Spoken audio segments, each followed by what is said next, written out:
Literally, I think in my mind, Jimmy Butler looked at this team, looked at the circumstances of the series, saying, "If we're gonna win this, we're gonna win this in regulation because our half-court offense sucks, and I just don't think it can go another 5 minutes in overtime."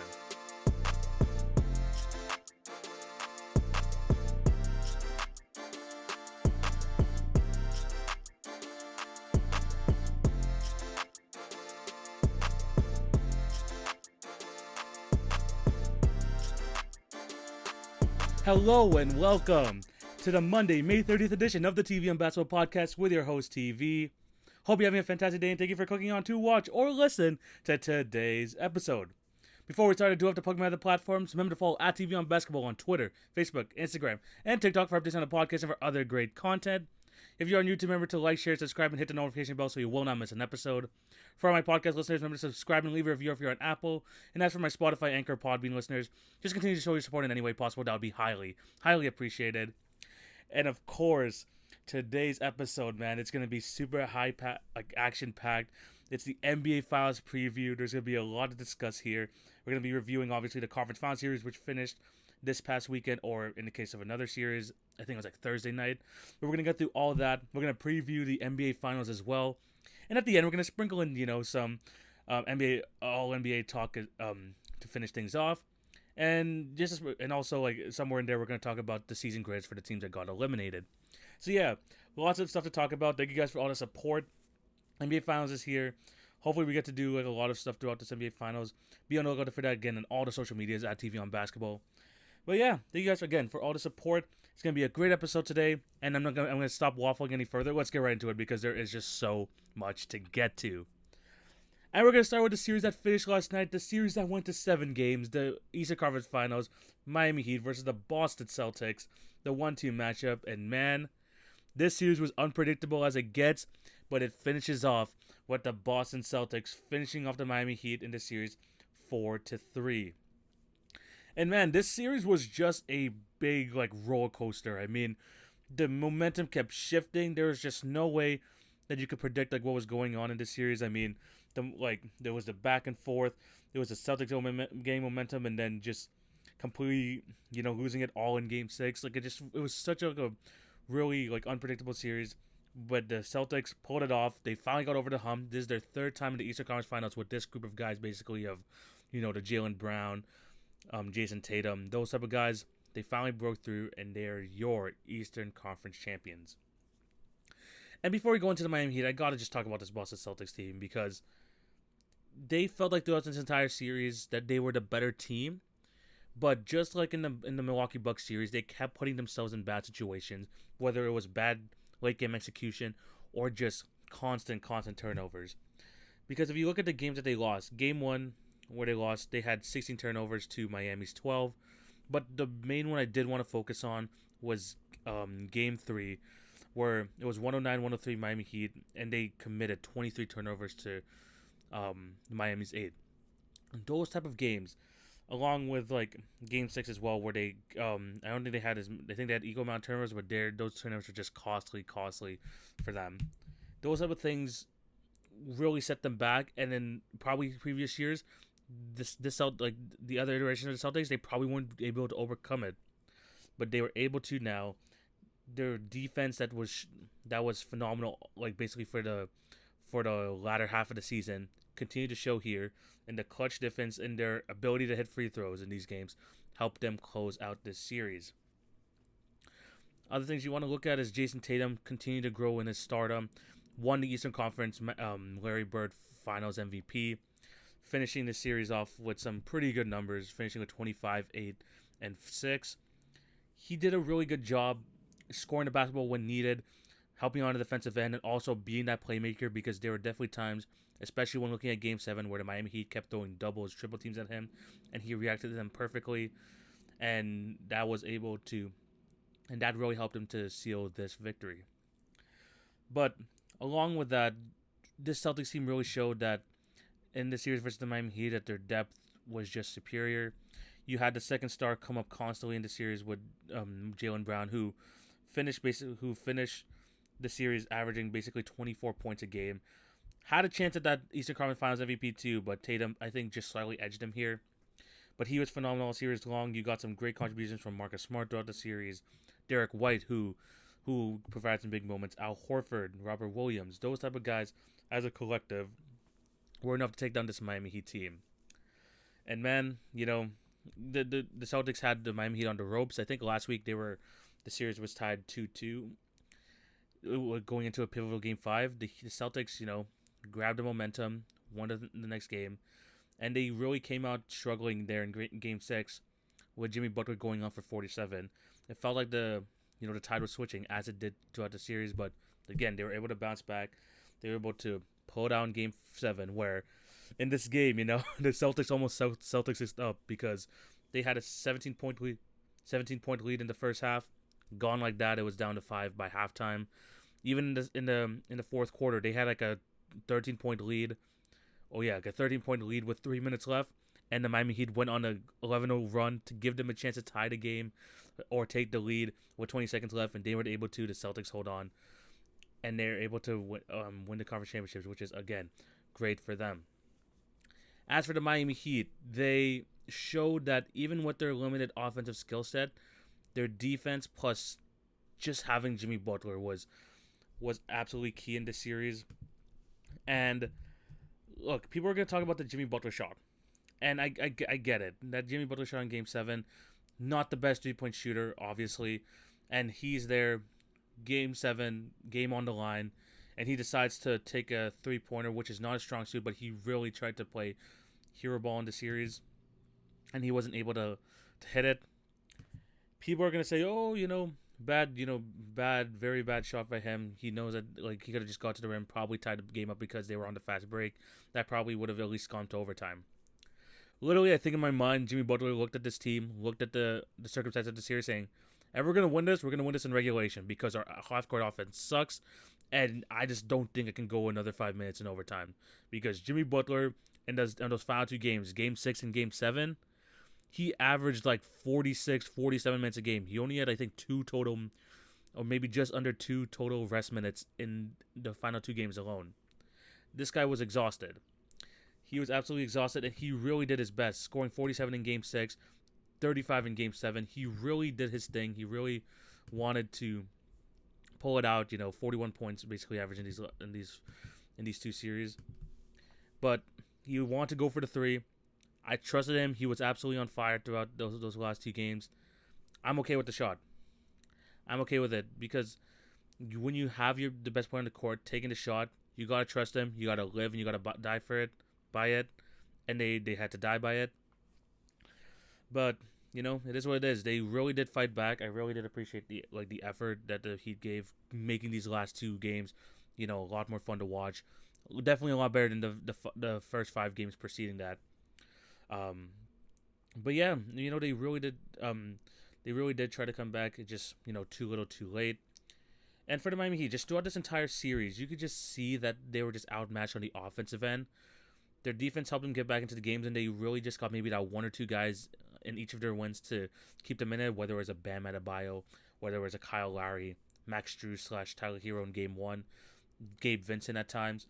You got, small contributions here and there, but Jimmy Butler was the constant, and he was the one who really tried to drag this team out of the series, and he basically almost did it.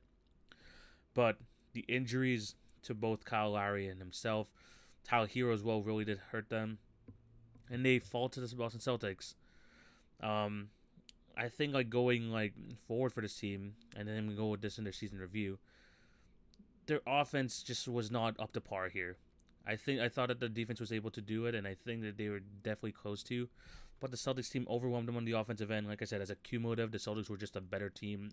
If you look at the totality of minutes in the series, and it really did put a hurting on the Miami Heat. Game 7, they got the Jimmy Butler game, they got the Bam game. They just really didn't get anything else from the other guys. Maybe a couple threes there from Max Strus. Kyle Lowry did okay. I think he wasn't the only other player to score over double figures. But they just did not have enough offensive firepower to match up with a Celtics team which had, performances from Smart, Brown, Tatum, a bit from Al Horford, a bit from this. They just had more, contributions from their team, and the Miami Heat just weren't able to get that. Duncan Robinson still really couldn't get himself into the series. Again, missing Tyler Hero was definitely a lot for them. But, they really did try their best. They really did show their championship kind of, or their experience there, but just wasn't able to do it. Lost the game at home. Still a very fun series, though. Still an extremely, extremely fun series. I'm going to talk about more about them and like what they should do next a bit later. But congratulations to the Boston Celtics. Again, I'm okay with the Miami Heat 3 by Jimmy Butler. It was a close game. He wanted to end it. I respect it. But now the Boston Celtics, Eastern Conference champions. I'm very happy that they were able to get over this hump. And I'm excited to see what they're going to do against the team that they're facing in the NBA Finals. And speaking of that team, we're going to be heading over to the Western Conference. And I think this one shouldn't take as long because this was honestly utter domination from the Golden State Warriors. We had the Golden State Warriors Dallas Mavericks series. That series finished, I believe, Thursday night. And the Golden State Warriors take care of business in a gentleman's sweep, winning 4-1. The Golden State Warriors basically just obviously they outscored the Mavericks. That's how they won.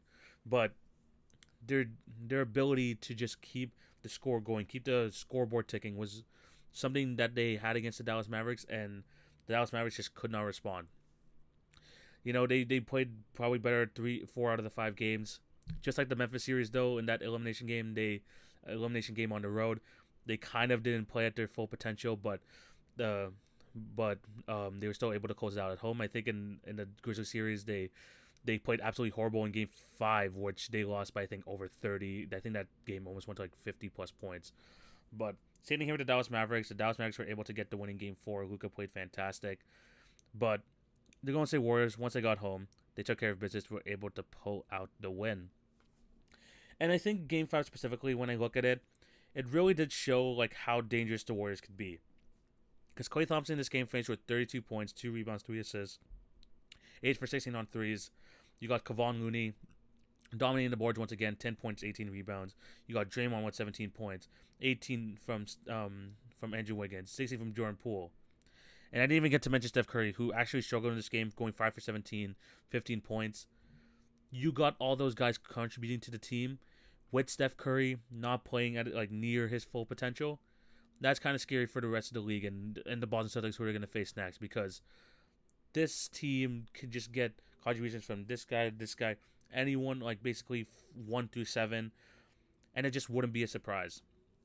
This team, were able to, handle Luka. Luka was still absolutely fantastic in the series, I can't even lie. He was, over 30 points per game. But they did their best to slow him down. They took away a lot of the other options throughout the series, especially doing a good job defending the 3. When you mix all that, their great defense with their offense that has just bucket getter after bucket getter, guys who are able to help out just throughout, that's is what makes this Golden State team so dangerous. Sure, they do their full flowing offense. There might be some turnovers there. They might, really kind of put themselves in a hole.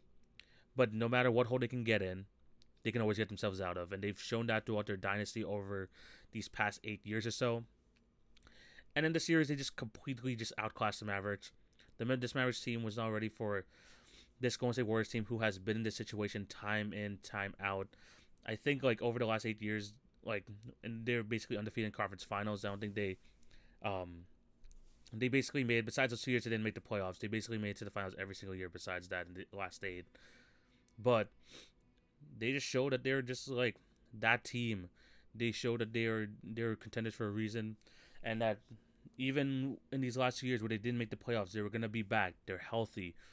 They did a good job bridging the youth of this team with Kuminga, Wiseman, all those guys, and still being able to keep their main core. And they're back in the NBA Finals, which honestly highly, highly impressive. Steph Curry won Finals, Western Conference, Magic Johnson Finals MVP, finishing the series with 24, 7-7 basically. But it wasn't just him, and I think you could just tell by that stat line. I mean, Steph wasn't the best player in this series. I mean, he was probably the best player, but there was just so many other guys just helping around him. Well, again, with the Klay Thompson, everyone else down there, and that was a big part of them being able to get the win. As for the Dallas Mavericks, look, they live by the 3. They by the 3. Just, I mentioned that saying with Jimmy Butler when he hit the shot. The Dallas Mavericks, that's their game plan, and if they're gonna live by it or they're gonna die by it. and they died by it. Basically, it just did not sustain. Luka Doncic, again, just absolutely phenomenal throughout this entire playoffs. He just shows that he's just like going to continue to get better and better throughout, and I'm just excited to see what he does next. Just because like you just see like how great he has been just so far in his young career. He's only 23 years old, and in the conference finals here, he averaged 32 points a game, 9 rebounds, 6 assists. Those assists could have been just a lot higher. It's just because this guy just couldn't hit shots. But this team was just not ready. They weren't able to defend on the inside. Kevon Looney just destroyed them game in, game out throughout the series. They weren't able to keep the Warriors at bay. They gave up a lot of points in the series. And it seemed like, although, again, just a very successful season on their behalf, but they just outmatched. Just plain and simple. They had the lack of inside presence there. They really only relied on the 3 ball. And look, that won them one game, and almost two. It almost won them 2 games, but clearly that just that game plan is not sustainable against this Warriors team, and they are out because of it. Now, and again, if they're able just to get into the series, you got to go shot for them, and they just weren't able to. Mostly because they just weren't able to hit shots, but also the Warriors' defense is elite. They're elite for a reason, and their defense being elite is what has carried them along with their high-powered offense for the last 8 years. They got a reality check of that. Luka Doncic finally got to face a team with being in a near title situation, and he's able to do that. So, it's again a successful season for the Mavs, but this Golden State Warriors team, man, just too good. The Mavericks are gonna hit threes, but they just needed to get some other form of offense, and they weren't able to. Again, it was a fun series. I think there were some blowouts here and there, but I think throughout, the Dallas Mavericks kind of kept themselves in it, but the Warriors just kept edging it out. Clutch 3 after clutch 3 at the end. And in game 7, they were able to pull it out. This lead got pretty crazy, by the way. I think the Warriors had a 25-point lead at one point, but the Mavericks won this 18-0 run, cut the lead down to 7. But once Klay Thompson kind of got back to the lineup, it basically was wraps. He was like, you know what, guys, we're not giving up this lead. We're gonna end this in front of our home crowd, and they're able to. So congrats to the Warriors.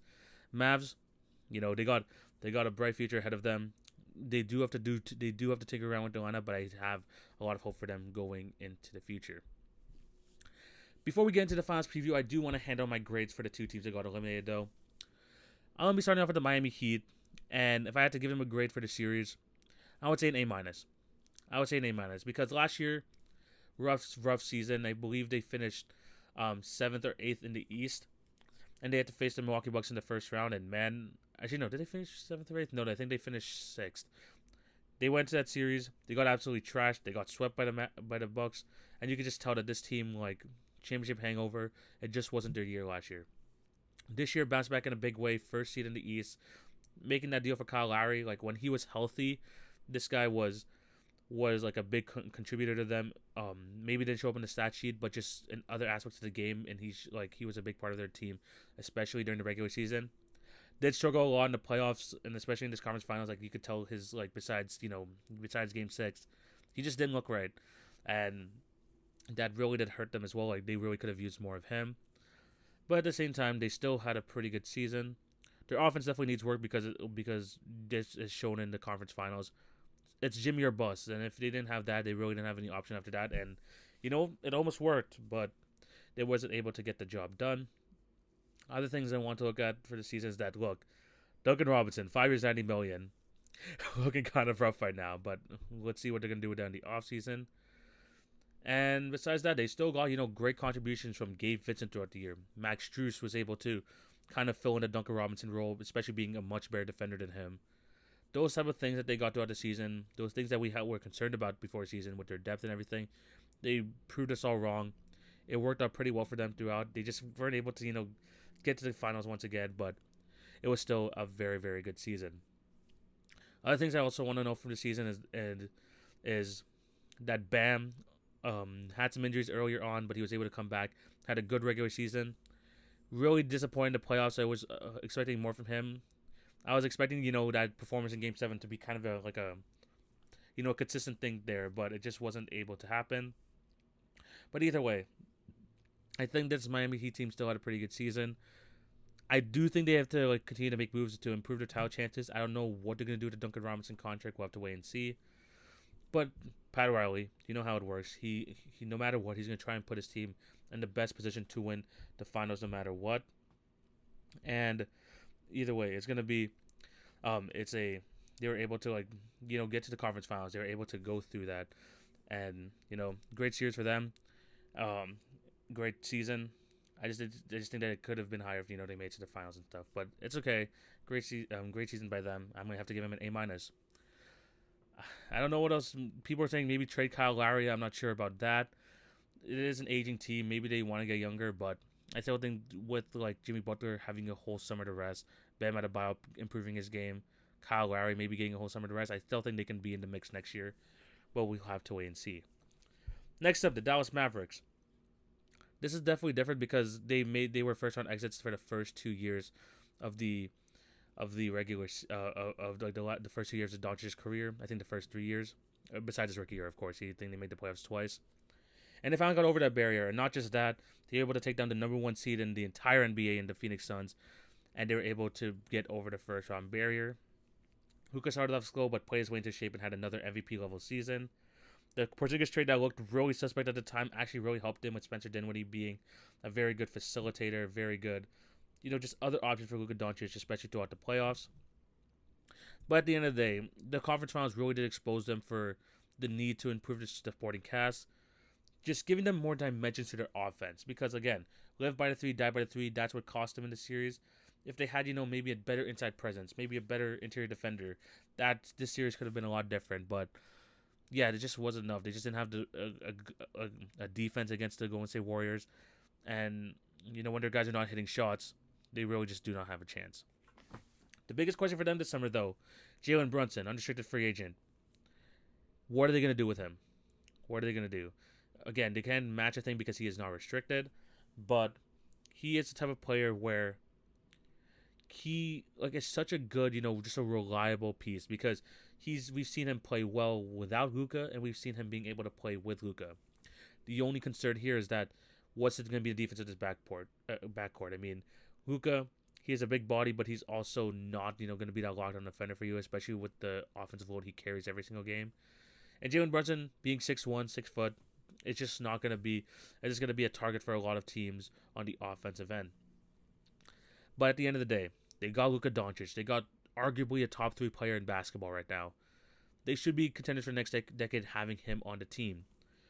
But they cannot be, they cannot settle like the Atlanta Hawks did last year. They have to tinker with the team. They gotta try to bring in that second star, bring in that new center, just so they have again more dimension to their game, and it'll just help them greatly if they really want to make a title push in these next few years.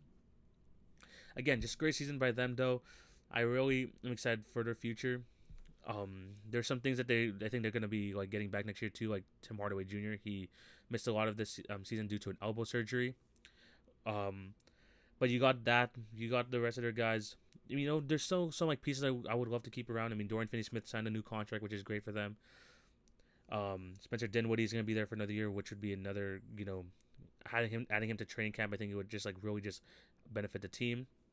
And after Jalen Brunson, I didn't even really give my opinion what they should do. I think they should re-sign him, even if it's $20+ million a year, just because it's someone who knows the system, knows how to play with and without Luka. I think that's someone that could be very valuable for them. And although there's going to be some teams, being willing to pay a good amount for him, I think the Mavericks should really do their best to try and bring him back. But yeah, it's still a very, very good season for them. Even with this loss to the Golden State Warriors, I have to give them an A. Maybe bordering A+. But I think that they have a bright future. They just can't settle. And Mark Cuban's going to be aggressive in trying to get this team right. So excited to see what they're going to do in this offseason. Let's see if they can finally build a contender around Luka Doncic. But yeah, those are my season previews. Let me know down below if you would give them my season reviews. Let me know down below if you would give them a different grade. But let's get into these NBA Finals. The NBA Finals preview is here. Golden State Warriors, the number 3 seed in the Western Conference, going up against the number 2 seed in the East, the Boston Celtics. Look, some of the key factors I'm going to look at this game. I think it's going to be a lot of fast breaks and a lot of turnovers because you see in the Boston series, they just errant passes, just like kind of stupid decisions, just miscommunication has really cost them a few games in the series. But when you look at the Warriors' run to the finals, you could say the same thing. They did beat the Grizzlies in 6. They did beat the Mavs in 5, but they made it more difficult than they had to. And I think this is kind of like a theme of their dynasty. They play a high paced style of basketball, very free flowing, but that could lead to a lot of turnovers. And I think that's something that the Celtics could really try and take advantage of, especially with their elite defense. What both these teams have showed as well is that they can catch fire from 3. They got guys in there, basically 1 through 5. If you have Grant Williams on the court for the Miami Heat, basically 1 through 5 are able to hit threes for the Celtics, and then for the Warriors, I mean, you put Draymond Green at the 5, do the death lineup of him, Wiggins, Poole, Clay, and Steph. Every one of those guys can shoot, and they can catch fire from 3 very, very quickly. The only difference between these two teams is that this is the Celtics. They finally got over the conference finals hump. They made it to the finals for the first time with this core. They're facing a Warriors team that has been here many, many a time. And it's just going to be completely different for them. Because if you look at the Boston Celtics road here, they face 3 teams that are heavily, heavily reliant on ISO basketball. The Brooklyn Nets, they did sweep them, but they had to deal with a Kevin Durant, Kyrie Irving show. And they really, if the offense wasn't coming from them, it wasn't really coming from anywhere else. Second round, no Chris Middleton for the Milwaukee Bucks. It was basically the Giannis show, and just him just trying to create for others and himself. Just the one-man show, basically. Same thing with the Miami Heat, the Jimmy Butler. They live and die by Jimmy Butler. If he doesn't play well, they don't play well. You go with this Warriors team, and like I mentioned, this team can win in so many different ways, and I think this is going to be a big challenge for the Boston Celtics. They can win a game with Jordan Poole scores 30 points. Steph Curry doesn't even play well. You can know that Klay Thompson can go for 30 points. You know that Steph can go for 30 points. Wiggins is going to give you, your 17 to 20 points a night. And you have that to deal with, which is completely different from any other team they face in the playoffs thus far. And I think it's going to be an adjustment period. I think the Celtics are going to struggle off the gate because this is going to be just a completely different type of series they have to face. And the Warriors just know how to able to just involve all these guys. And each of them is a threat to the Boston Celtics. But what the Celtics team has over the Warriors is just their size and their ability to go on one-on-one against these defenders. Because the Warriors, man, they are a good team defense. They are. But I have a feeling that these Boston Celtics are going to look at players like a Jordan Poole. They're going to look at players like a Steph Curry and try to hunt those matchups and really take advantage of them with guys like Marcus Smart, Jaylen Brown, Jayson Tatum. They just have so many offensive weapons, and I think the Warriors are just going to have as much trouble as trying to stop those guys. Again, they definitely have the size advantage as well with Robert Williams III being able to play a lot of minutes. Same thing with Al Horford, potentially Grant Williams in there as well. You got these 3 bigs, and I think that size is going to be different for the Golden State Warriors, who just faced a Dallas Mavericks team who has literally no size inside, against a Warriors team where they played a lot of Jaren Jackson in the 5, so again, not much size. Now they're facing a Celtics team with a lot of different lob threats, bigger guys out there. It's going to be a lot tougher for Kevon Looney to make the same impact he did in the previous series. I still think the experience is going to help the Warriors a lot. I expect a lot more close games, especially being the NBA Finals. But the experience for the Golden State Warriors is going to be absolutely key here. They know what it takes to win a championship. And against the Celtics team, who are basically, rookies in the finals in a sense, it's going to be tough for them. But the Celtics team is elite, especially on the defensive end. And they have these 2 guys, and Jayson Tatum and Jaylen Brown. So those 2 guys by themselves are able to, can just win them games on their own. It's just how they're gonna get their offense going, how are they gonna deal with the Warriors' swarming defense and being able to catch up with with their offense. Trying to defend that because it's just a lot different. But for the Warriors, they're gonna have their own problems trying to guard Jaylen Brown, trying to guard Jayson Tatum, and there's some other guys that the Celtics have shown that can really, help them out with Marcus Smart being able to go off for some 20-point games in here. We've seen an Al Horford game. We've seen a Grant Williams game. If those guys are able to step up and help out those 2 stars, like the Warriors are going to get from some other guys on their team, I think it could be a really good series, and it can definitely go either way. Just a different matchups, man. Just the the Jayson Tatum versus Steve Kerr. You have the experienced head coach and you have Jayson Tatum versus Steph Curry. You have the experienced coach and Steve Kerr, who has been to the finals again multiple times, versus the rookie head coach and Ime Udoka. Just a lot of different things. It's going to be a chess match. It's going to be a lot of adjustments here, and I think it's going to be an extremely good series. My only worry for the Warriors is that if Kevon Looney is going to be a force here, they might be able to bring him out the paint, but at the same time, they're going to play Al Horford, so they're going to need him to help with the offensive glass or just the boards in general. Let's see if he can still make the same impact. That's one of my questions for them. And as for the Boston Celtics, can they get, a consistent 24-25 once again from Jaylen Brown? I think that at this point, we're looking at Jayson Tatum and being like, we know we're going to get from him. We're going to get this 27 points a night. He's becoming that person where it's like, okay, we're going to get that. Jaylen Brown, he played great all last series. Is he going to be able to do it again? Because there's going to be a lot of pressure on Tatum, and he's going to have to be that release valve. He's going to have to bring some relief to him. Let's see if he's going to be able to do that. But in terms of the series, where do I go? Who am I going to choose here? I really do believe that the Celtics have a good chance, but I'm going to go with the Warriors in 7. I'm going to go Warriors in 7. I think that Steph Curry, we have to appreciate what this Warriors team has done before I go into this, because they've been to 2 finals before they got Kevin Durant, winning one of them, having a 73-win season, fantastic. Winning 2 more with Kevin Durant, extending their dynasty, could have won another one if injury circumstances were to be better for them. They really could have won like a 3-peat there. But even past that era, 2 years of not making the playoffs, having the 2nd overall pick and the 7th overall pick in one of those years, in 2 consecutive years. You have that bridging the youth gap to the current core, all that good stuff. They're still able to get to this position. And I think their ability to have that culture, that winning culture, and expand to basically everyone on the roster, and still having, Steph Curry being that guy, having a great defensive anchor in Draymond Green, and just having, shot creators along with them with, Jordan Poole, who has been, fantastic throughout the playoffs. You have all those factors combined with a great defense. I think it's going to be a lot for the Celtics to handle in their first finals appearance since the Paul Pierce days. I think it's going to be extremely tough for them. But like I said, if Jayson Tatum can consistently, get his shots up, score, the 27, 28 points, maybe even more if needed. If he can get some help from, Jaylen Brown being that second star, get some help from Marcus Smart, hopefully giving them like 15, 16 and some great defense. You have them like they did against the Miami Heat series, having, different guys giving contributions. They definitely have a chance. They're probably going to go 7 or 8 deep only anyway, so if you can get like good contributions from those 8 guys, even people like Derek White, who have, had good games in this series, I think it's going to be really good for them. I'm going to have the Warriors winning, though. I really do. I think that experience, I think their ability to just blow games wide open and still have a great defense, which I think a lot of people still underrate, is going to be the difference in the series. But I do think it's going to be really good.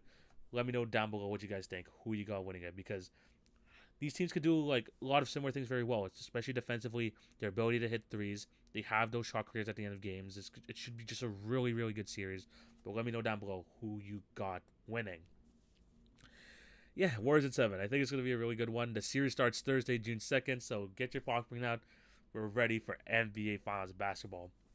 And if you want to hear me talk more about this NBA Finals, check out the This Just In show later on tonight if you guys are listening to it on a Monday. Should be really good. I'm going to give my more thoughts and then add to some discussion, especially with the other podcasters on the show. But yeah, that's it for the NBA playoffs talk. I did want to talk about one more thing before we got off here. We're going to talk about All-NBA teams. And I'm going to tell you right now, I got basically everyone right in the right position, which is honestly something I was not expecting. First team, you got the 2 guards, Booker, Doncic, 2 forwards, Tatum, Giannis, and the center being Nikola Jokic. In the All-NBA second team, you got the 2 guards in Curry and Morant. You got the 2 forwards in Kevin Durant and DeMar DeRozan, and the center, Joel Embiid. On the third team, the 2 guards, Chris Paul, Trae Young, 2 forwards, LeBron James, and my guy, Spicy P, Pascal Siakam, and Karl Anthony Towns rounds it up at the center position. Quick thoughts on this. I don't mind at all that the players are on here. Like I said, these are my predictions, and I basically got it to a T, which never really happens, which is absolutely great. But the only thing I have a problem with here, and I think a lot of people, I've been kind of, calling for, Embiid, he should have been on the first team. Yes, he should have. It's just positions are limiting him. Yeah, and all that good stuff. For me, if the NBA All-Star game is doing this, the NBA All-NBA should do this too. Just switch to 3 forwards, 2 guards. If you have that option, you can have Embiid along with Jokic in that second team. All is good. And honestly, at this point, just scrap positions as well, because I think that they really are trying to keep this whole lineup thing. And that's all good and stuff, the NBA. But at least with the All-Star game, they're playing an actual game. They're not actually playing a game here in NBA. I don't really think it's that big of a deal if you're going to switch it to just the best 15 players being able to make these All-NBA teams. I mean, you don't do it for the All-Rookie team, so it clearly is not really that big of a deal. They really should do it at the end of the day. I just think that the center position, people are complaining about Embiid not being there, and rightfully so, but when it comes to center position, it's good. You can only have one. And, they tried their best, some of the voters, having, Joel Embiid have some forward votes there. But that wasn't going to be enough. He's on the second team. I'm going to say this as well. I don't think people are going to go back. I mean, you're going to see that Embiid's probably going to have, double-digit All-NBAs by the end of his career. I don't think people are going to count how many are first team and stuff like that. I really don't. I don't think people care that much. As long as he's an All-NBA player, which he is right now, he's still going to get the love. He's still going to get the recognition. Congrats to all the guys that made it. Some notable stubs. I think there's only one notable stub I want to discuss here really quickly, and that's Jimmy Butler. And at the time, I think I was debating between him and Siakam as well. He just missed a lot of games in the regular season, and I know it looks, kind of bad right now because he absolutely dominated in the playoffs. But look, it's a regular season thing. Siakam was absolutely phenomenal from December onwards. Jimmy Butler just missed too many games. I mean, he didn't even make the All-Star team, for goodness sake. Which, again, could be a whole other discussion on its own. But, yeah, he probably doesn't make it. But you can just tell, he's a playoff performer. He played so well in the playoffs. If there's an all-playoff team, he would definitely be first team for sure. But in this All-NBA team, he didn't make it. I think that's completely fair. Well, let me know down below what you guys think. Were there any other snubs?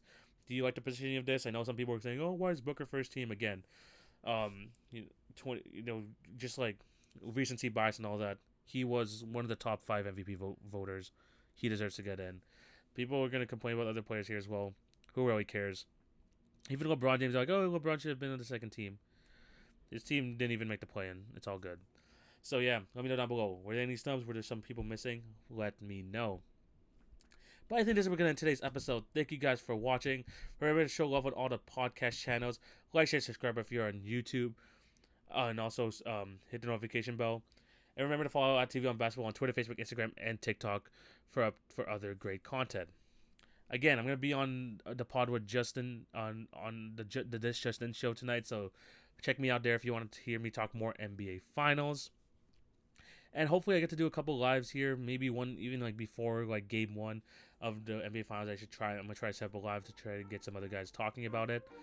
And yeah, just look out for some more content. I'm going to post some more stuff on TikTok as well leading up to this. So make sure to follow there. I'm trying to get to 1,000 followers there so I can be able to go live on TikTok as well. So please go check it out. I want to thank you guys for all the support. Hope y'all have a fantastic day. Get ready for the NBA Finals. We're all ready. Take it easy, guys. TV signing out. Peace.